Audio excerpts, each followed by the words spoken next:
Assalamualaikum dan salam sejahtera. Saya Muhin Haji daripada U-Science, Pusat Perkembangan STEM Universiti Malaysia Sabah. Untuk hari ini kita akan buka udara melalui YouTube untuk membincangkan program kita iaitu STEM for All peringkat negeri Sabah dengan tema STEM Lab Selamat dan Sihat.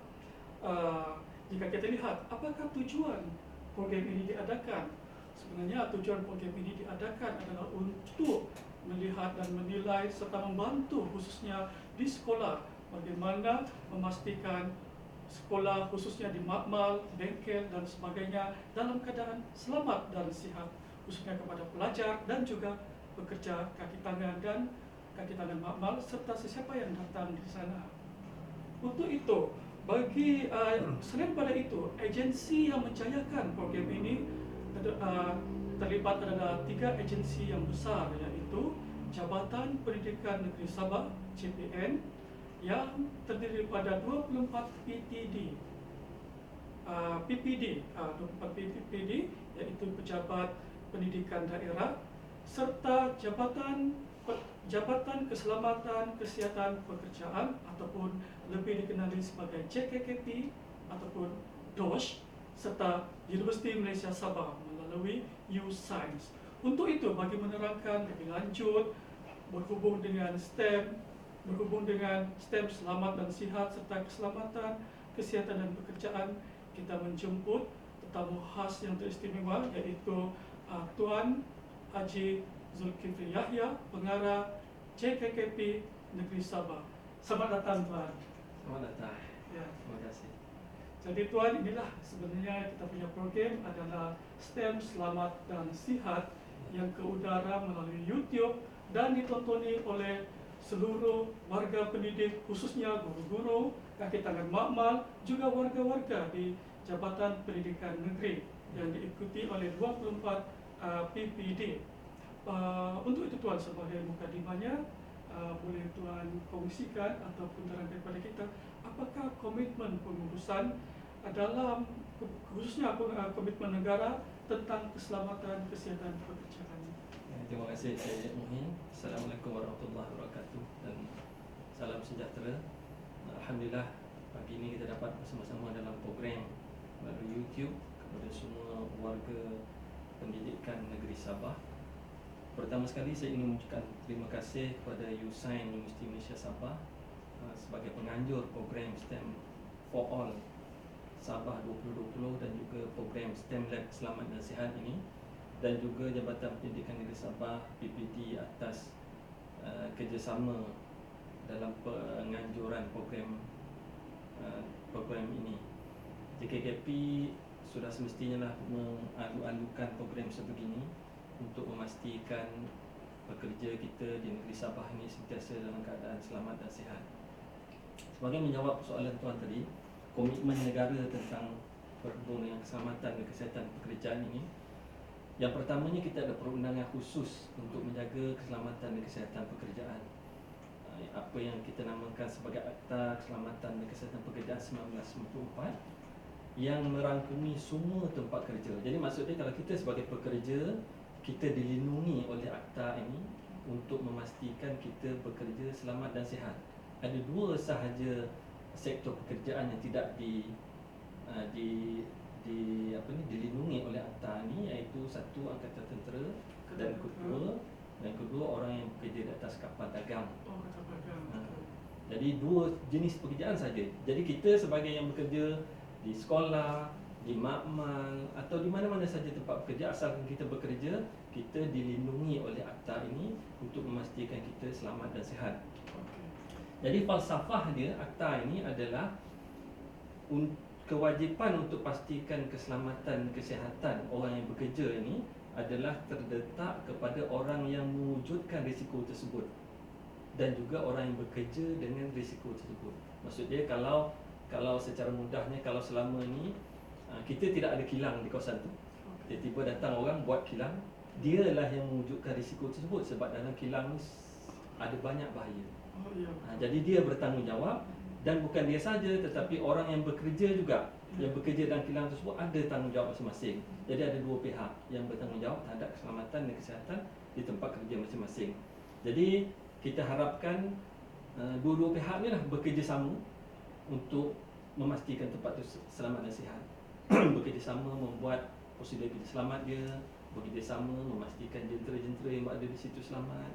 Kalau di makmal, bekerjasama untuk pastikan bahan kimia yang ada dalam tu dikawal.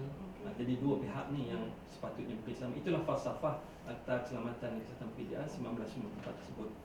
Yang kedua juga, Tuan Muhin, pada 15 bulan 1 tahun 2019 lalu, apa yang kita panggil Dasar Keselamatan dan Kesihatan Pekerjaan Negara telah ditandatangani oleh Perdana Menteri.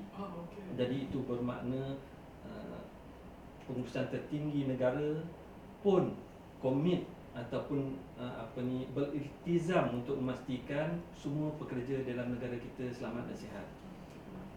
Itu tentang Dasar Keselamatan dan Kesihatan Pekerjaan Negara. Kemudian untuk kita pegawai kerajaan ni, kita saya percaya di sekolah, di makmal, kita sama-sama bekerja perkhidmatan awam. Satu keliling oleh Ketua Setiausaha Negara telah dikeluarkan pada 1 Oktober tahun 2019. Dah hampir setahun lah. Hampir setahun lah. Pekeliling Am Bilangan 3 2019 yang khusus untuk memastikan pihak kerajaan juga mematuhi Akta Keselamatan dan Kesihatan Pekerjaan ini. Sebab yang kita sebut tadi, yang saya sebut tadi pada awal tadi, hanya dua sektor saja tidak dilindungi, iaitu tentera dan orang yang bekerja atas kapal dagang. Selain daripada itu, termasuk kita pekerja perkhidmatan awam pun dilindungi oleh akta tersebut. Oleh kerana itu, Ketua Setiausaha Negara telah mengeluarkan Pekeliling Am Bilangan 3 2019 itu untuk mendukung juga Dasar Keselamatan dan Kesihatan Pekerjaan Negara yang telah ditandatangani oleh Perdana Menteri tadi. Jadi secara umumnya negara adalah komitmen negara itu begitu tinggi untuk memastikan keselamatan kesihatan pekerja di negara kita ini terjamin dan seterusnya meningkatkan dengan adanya pekerja yang selamat dan sihat akan meningkatkan produktiviti negara seterusnya.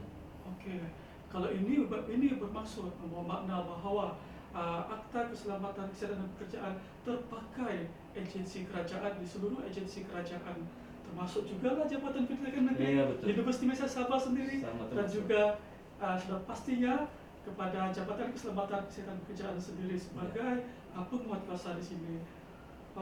Untuk itu, Tuan Haji, saya ingin bertanya pula berhubung bagaimana pengurusan keselamatan kesihatan pekerjaan di sekolah, khususnya di makmal. Bagaimana Tuan Haji melihat isu-isu ataupun perkara-perkara berhubung dengan keselamatan kesihatan pekerjaan, khususnya di sekolah dan khususnya khusus di makmal. So, kalau menyebut makmal itu Tuan Haji, kita ada bengkel, kita ada mungkin juga dapur bagi khusus sains rumah tangga jika masih ada, ataupun kebun-kebun, tukang kebun dan sebagainya. Mohon perincian daripada Tuan Haji. Terima kasih Cik Muhin. Sebenarnya apa yang Cik Muhin tanya tadi, kalau kita lihat kepada pekeliling daripada Ketua Setiausaha Negara tahun 2019 itu telah diperincikan secara umum lah di dalam pekeliling tersebut apa sepatutnya yang dibuat oleh jabatan-jabatan kerajaan untuk memastikan Akta Keselamatan dan Kesihatan Pekerjaan 1994 ini dipatuhi. Jadi mungkin saya ulas beberapa perkara. Saya rujuk kepada, tuan-tuan boleh rujuk kepada pekeliling tersebut. Saya mak dalam Google. Yang pertamanya tentang Dasar Keselamatan dan Kesihatan Pekerjaan. Dasar ni adalah satu komitmen bertulis daripada majikan untuk pastikan pekerjanya selamat dan sihat bekerja. Satu dasar bertulis. Itu perkara pertama. Sebab keselamatan dan kesihatan pekerjaan ni kita anggap bermula daripada majikan lah. Kalau majikan tu ada komitmen yang tinggi, insya-Allah pekerja di bawah pun selamat dan sihat. Jadi yang pertamanya satu dasar bertulis daripada majikan. Kalau kita di sekolah ketua jabatan lah, mungkin pengetua, ataupun kalau di peringkat PPD mungkin Kawal Pendidikan Daerah kan keluarkan satu dasar keselamatan kesihatan pekerjaan. Yang perkara kedua adalah Jawatankuasa Keselamatan dan Kesihatan. Di dalam perundangan, apabila satu tempat kerja mempunyai lebih 40 orang pekerja, 40 jemaah. 40 orang, perlu diwujudkan satu Jawatankuasa Keselamatan dan Kesihatan yang khusus untuk membincangkan tentang keselamatan dan kesihatan saja. Jangan pula dicampur aduk dengan keuangan lah, dengan aset, dengan store, kan? Dan jadi nanti kalau kita campurkan dengan yang lain-lain tu, kita takut keselamatan dan kesihatan akan terpinggir, kan? Akan kita terlepas pandang. Jadi satu Jawatankuasa khusus untuk keselamatan dan kesihatan saja, yang dianggotai oleh sekurang-kurangnya seorang pengurusi yang terbaiknya adalah ketua jabatan yang boleh membuat keputusan. Ketua jabatan. Kalau di sekolah mungkin pengetua atau Betul guru lah. besar lah. Menunjukkan itu pun menunjukkan komitmen dia, komitmen pengurusan tertinggi terhadap keselamatan dan kesihatan pekerja mereka. Jadi pengurusi, kemudian ada seorang setiausaha, kemudian sekurang-kurangnya 2 orang wakil pekerja dan 2 orang wakil majikan. Kalau di sekolah mungkin tak cukup 2 tu, sebab seelok-eloknya setiap pekerjaan tu ada wakil dia. Contohnya pekerja makmal mungkin seorang wakil, tukang kebun mungkin seorang wakil, pengawal mungkin seorang wakil, cikgu seorang wakil, mungkin cikgu sukan satu wakil, kan? Sebab setiap aktiviti diorang tu mempunyai risiko atau hazard yang berlainan. Jadi seelok-eloknya ada semua aktiviti itu diwakili di dalam Jawatankuasa Keselamatan dan Kesihatan tersebut. Dan kalau ikut perundangannya, antara fungsi Jawatankuasa ini adalah untuk membangunkan prosedur kerja selamat. Maksud dia Jawatankuasa itulah, bukan seorang punya tugas ni. Satu Jawatankuasa, kawan show. Jadi satu Jawatankuasa itulah mungkin melihat dalam premis kita ni, dalam sekolah kita ni, mana aktiviti yang paling berisiko, dan kita sama-sama wujudkan prosedur kerja selamat dia, apa PPE yang patut dipakai, apa latihan yang perlu dibagi kepada pekerja tersebut, dan sebagainya dibincangkan oleh Jawatankuasa tersebut. Dan juga membuat pemeriksaan tempat kerja. Jadi seelok-eloknya dalam perundangan juga setiap 3 bulan sekali kena bermesyuarat. Ada dalam undang-undang, bukan agak-agak setahun sekali lah kita mesyuarat, tidak. Dalam undang-undang ada 3 bulan sekali kita perlu bermesyuarat, dan seelok-eloknya sebelum mesyuarat tersebut kita sama-sama Jawatankuasa dalam tu membuat pemeriksaan tempat kerja. Mungkin ada checklist lah, kita tengok kat mana yang perlu dibaiki. Nanti dalam mesyuarat kita bincang sama-sama bagaimana untuk menyelesaikan hazard-hazard yang kita jumpa masa pemeriksaan tadi. Kemudian juga Jawatankuasa ni jugalah kalau berlaku kemalangan sama-sama membuat siasatan kemalangan. Jadi itu tanggungjawab ketua jabatan juga tu, untuk memastikan latihan dibagi tentang siasatan kemalangan. Nanti kalau tidak dibagi latihan, kita pun tak tahu macam mana nak siasat kemalangan, kan? Jadi tanggungjawab Jawatankuasa ni juga adalah untuk menyiasat kemalangan yang berlaku di tempat kerja masing-masing. Kemudian juga antara tanggungjawab lagi bagaimana kita mengurus KKP di sekolah ni adalah untuk mewujudkan prosedur kerja. Tadi saya dah sebut tadi tanggungjawab Jawatankuasa tersebut, dan sepatutnya kita ada prosedur kerja masing-masing setiap aktiviti itu, terutama aktiviti yang berisiko tinggi. Kemudian majikan juga bertanggungjawab memberi maklumat, arahan, latihan berhubung keselamatan dan kesihatan pekerjaan kepada semua pekerja yang berada di bawahnya dan merekodkan. Kemudian yang seterusnya di dalam surat keliling tersebut adalah pengurusan bahan kimia. Ada satu khusus tentang pengurusan bahan kimia di dalam surat keliling Ketua Negara tersebut, di mana sebenarnya kita ada undang-undang khusus untuk mengurus bahan kimia ni. Jadi antara perkara penting dalam pengurusan bahan kimia, yang pertama kita kena ada satu daftar bahan kimia. Kita kena tahu dalam sekolah kita ni, dalam makmal ni, apa bahan kimia yang ada, berapa banyak kuantiti dia, kan? Dari mana kita dapat, supplier mana yang kita dapat, berapa banyak kita guna setahun. Jadi itu yang pertama, baru kita boleh maksud dia kita boleh uruskan satu-satu. Bila kita kenal setiap bahan kimia, kita tahu senarai dia, barulah kita boleh uruskan. Nanti kita pun tak tahu bahan kimia apa yang ada dalam makmal kita, kat mana kita dapat, apa bahaya dia, jadi sukar untuk kita uruskan. Yang kedua adalah penaksiran risiko bahan kimia.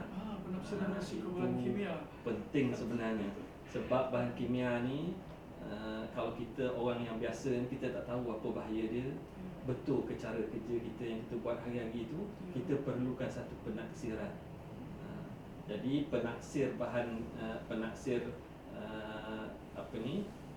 penaksiran risiko ni akan mengeluarkan satu laporan yang boleh kita jadikan panduan bagaimana kita nak mengurus bahan kimia yang ada pada kita tersebut.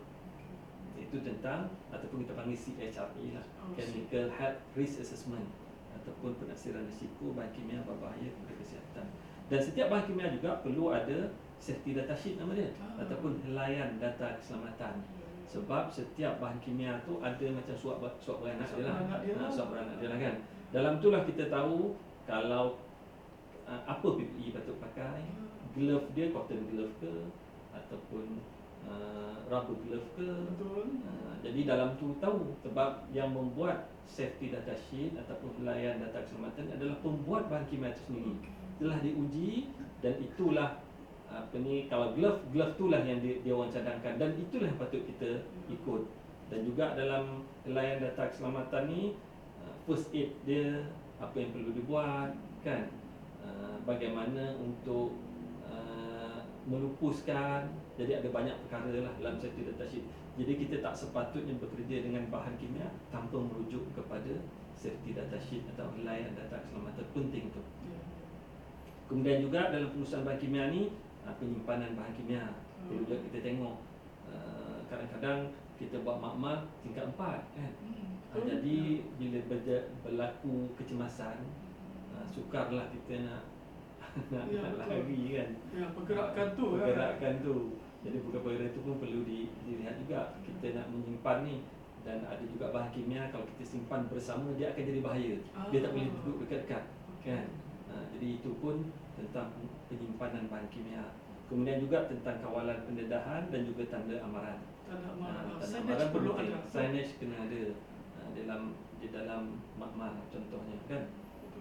Jadi supaya kerja makmal pun tahu, anak murid kita pun tahu bila adanya tanda amaran tersebut. Dan yang akhir sekali di dalam perkeliling KSN ini adalah tentang pelaporan kemalangan. Jadi ramai yang mungkin tak melapor kemalangan ni, tak tahu Jadi untuk melaporkan. Untuk pengetahuan tuan-tuan, kalau berlaku kemalangan atau berlaku kejadian berbahaya ataupun tuan-tuan rasa tidak selamat, tuan-tuan boleh melapor kepada Jabatan Keselamatan Kesihatan Pekerjaan lah. Sebab kita yang menguasakan akta tadi tu, dan tanggungjawab kita lah untuk memastikan tempat kerja tersebut selamat dan sihat. Tetapi peranan tuan-tuan di luar lah yang penting untuk melapor kepada kami, supaya kami boleh lakukan siasatan dan ambil tindakan sama ada kemalangan, telah berlaku kemalangan ataupun aduan. Kalau kita lihat tempat kerja tersebut tak selamat, kita lapor kepada, minta tuan-tuan mohon lapor kepada Jabatan Keselamatan dan Kesihatan Pekerjaan Sabah. Untuk Tuan Muin juga, kita di Sabah ni kita ada 3 KP, satu di KK, satu di Kota Kinabalu, satu di Tawau dan satu di Sandakan. Gunakanlah saluran, nanti mungkin kita masukkan saluran melapor KKP sama ada melalui talian telefon, melalui Facebook. Kan sekarang kita dah ada banyak saluran laman sosial, WhatsApp pun mungkin boleh. Janji kita lapor. Janji lapor untuk kita lakukan siasatan, dan atau tujuan siasatan adalah untuk mengelakkan kejadian bersama berulang di tempat lain. Kalau kita dah ambil tindakan pencegahan, harap tidak berlaku di tempat lain. Jadi itulah Tuan Muin beberapa perkara secara umum yang saya boleh ulas tentang keselamatan dan kesihatan pekerjaan di sekolah ni. Terima kasih Tuan Haji, bagus ulasan itu tadi.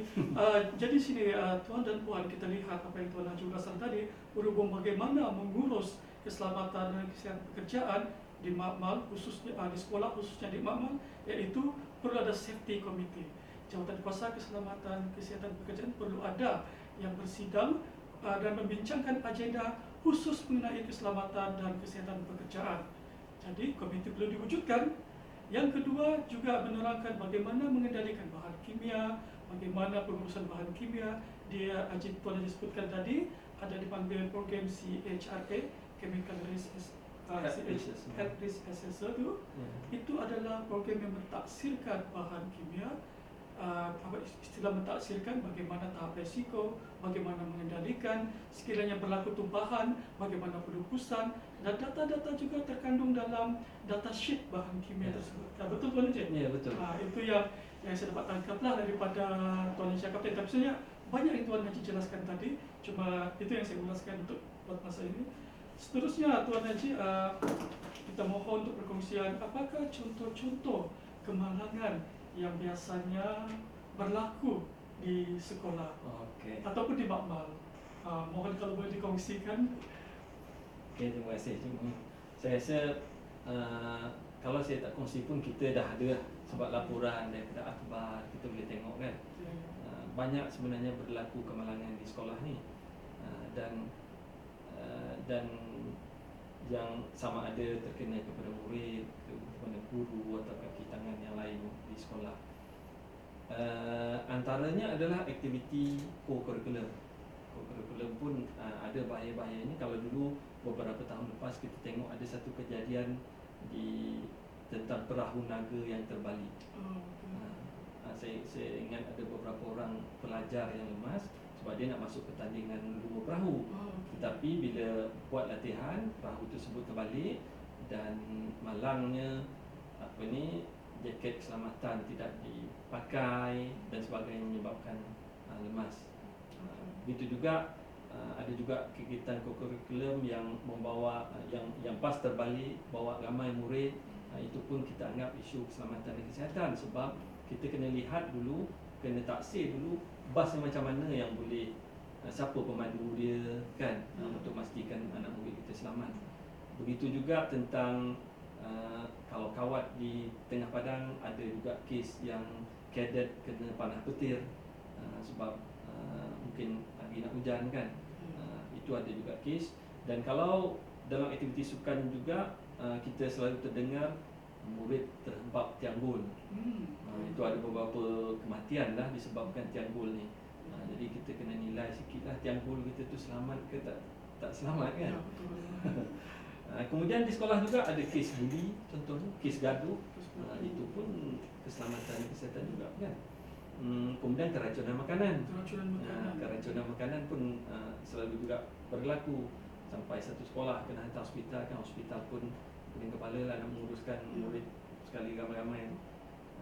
Kemudian isu-isu baru-baru ni, tahun ni saya rasa ada yang cikgu jatuh daripada tempat tinggi di sekolah masa nak menyediakan tangki tempat basuh tangan sinki untuk COVID kan. Betul. Jadi itu pun kita anggap isu keselamatan dan kesihatan di sekolah juga. Dan tahun lepas atau 2 tahun lepas kita lihat ada kemalangan maut melibatkan jentera mesin rumput. Kan ada di satu sekolah tu pekerja yang mesin rumput tu, tapi jentera dia mungkin belting dia tidak ditutup dan sebagainya, jadi terkena pada murid. Kalau kita mengambil langkah awal, kita boleh elakkan. Contohnya masa aktiviti mesin rumput, janganlah ada aktiviti lain berdekatan kan. Itu salah satu contoh pencegahan. Kemudian kalau di dalam makmal, Tuan Muhyin, beberapa kejadian contohnya termometer pecah. Itu saya rasa berulang kali. Banyak juga lah, sampai kita kena panggil bomba, hazmat sebagainya. Betul, sebab dalam tu mercury tu mercury dalam tu. Dan ada juga bahan kimia bocor, terjadi letupan bahan kimia. Itu semua di makmal. Jadi sebenarnya banyak kejadian kemalangan di sekolah, termasuklah di makmal, yang kita sama-sama boleh cegah. Boleh cegah. Setiap kemalangan tu kita anggap boleh cegah. Bukanlah kita nak melawan takdir kan, tetapi kita usaha sedaya upaya kita untuk mencegah kemalangan dari berlaku. Jadi mungkin itu sedikit perkongsian tentang kemalangan yang pernah berlaku di sekolah. Nampaknya di sini pencegahan tu adalah lebih baik untuk kita terapkan, khususnya daripada menghindari resiko, hazard dan sebagainya.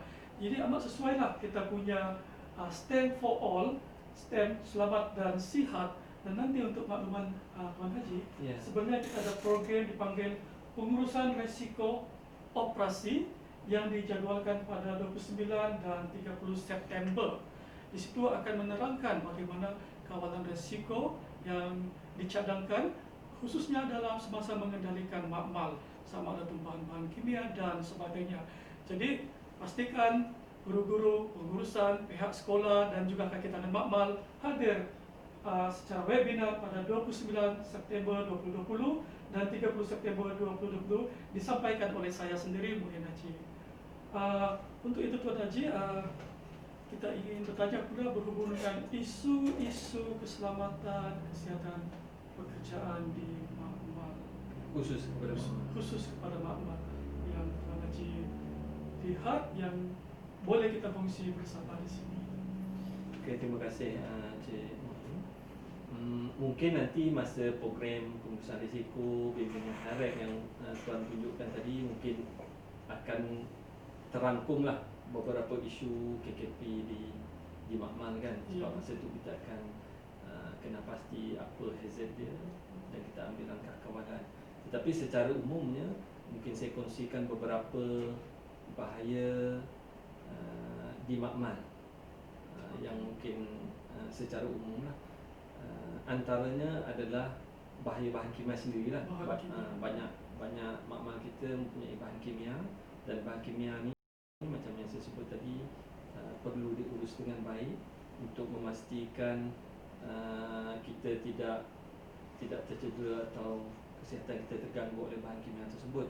Sebab ada bahan kimia tersebut ada yang harmful, korosif, ada yang karsinogen yang boleh menyebabkan kanser juga. Mungkin ada di makmal kita. Selagi kita tak kena pasti, kita tak tahu apa bahaya bahan kimia tersebut. Kemudian juga dari segi kalau bahan kimia, tapi mungkin tidak adalah bahan kimia di sekolah yang ada biological, yang ada virus apa semua tak ada. Tak ada setakat ni. Saya rasanya kita punya CPN amal yang dilaksanakan adalah yang pengenalpastian organisma sahaja.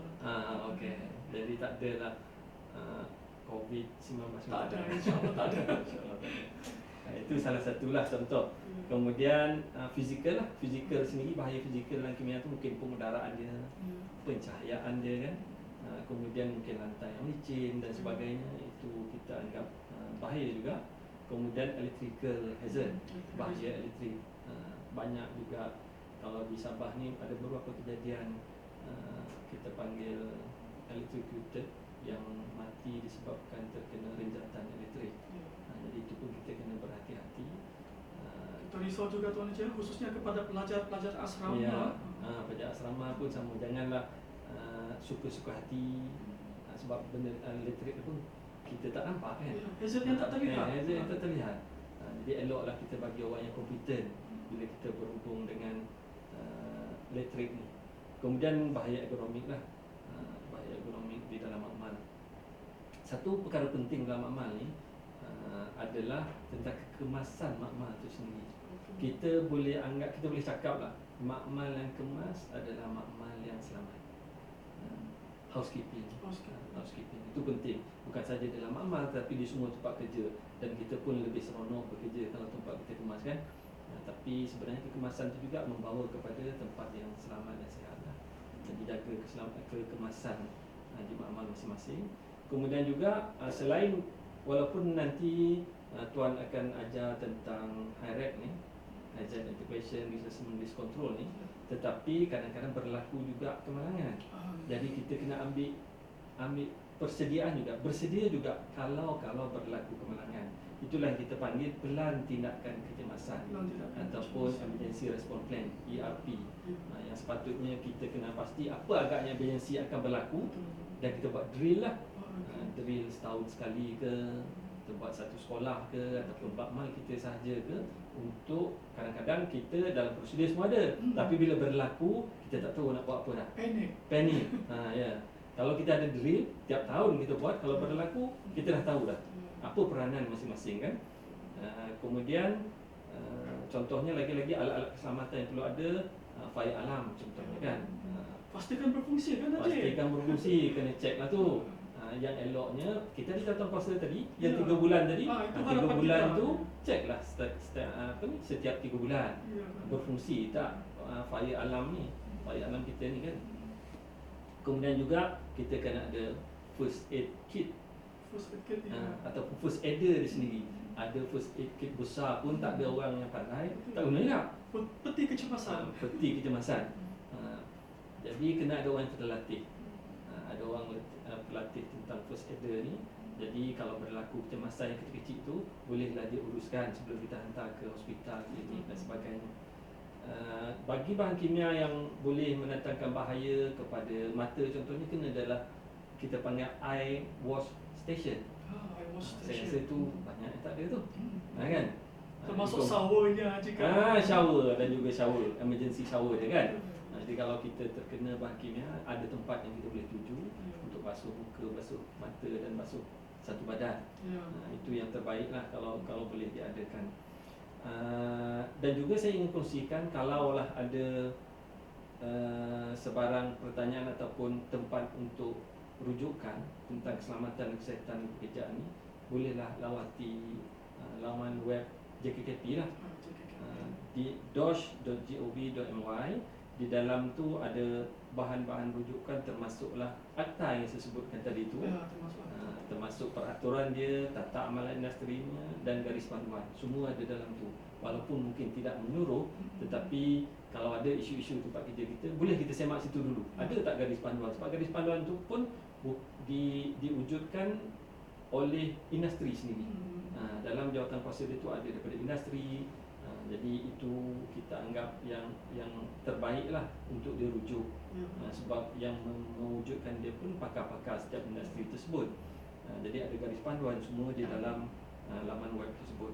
Dan juga nak promote sikit lah ni. Kalau kita ada kalau kita nak memberi latihan kepada kaki tangan atau tambah perundangan, bolehlah rujuk kepada JKKP yang terdekat untuk kita hantar pegawai untuk bagi sedikit latihan tentang perundangan, khususnya kepada para majikan, kepada para pekerja. Jadi saya ingat itu tadi beberapa isu KKP di Makmal. Mungkin nanti dalam program webinar 2 nanti akan lebih terperinci. Tetapi saya rasa tak akan ada tinggal lah yang apa yang saya sebut tadi dalam webinar yang seterusnya. Jadi tuan-tuan dan puan-puan, guru-guru khususnya serta safety committee di sekolah, Tuan Haji telah menyatakan Tuan Haji mengalu-alukan sebarang pertanyaan berhubungan perundangan, keselamatan, kesihatan dan pekerjaan boleh berhubung dengan Jabatan Keselamatan dan Kesihatan Pekerjaan khususnya Negeri Sabah lah, Negeri Sabah. Sekali lagi siaran kita diikuti oleh warga pendidik CPN merangkumi 24 PPD. Jika kita menyebut PPD, satu PPD di Kota Kinabalu contohnya terdiri daripada puluhan sekolah. Jadi bayangkan satu sekolah itu berapa ramai kaki tangan yang terdapat di situ, berapa bilangan pelajar yang terdapat, serta warga-warganya. Ini bermaksud kita diikuti oleh ramai warga-warga CPN khususnya.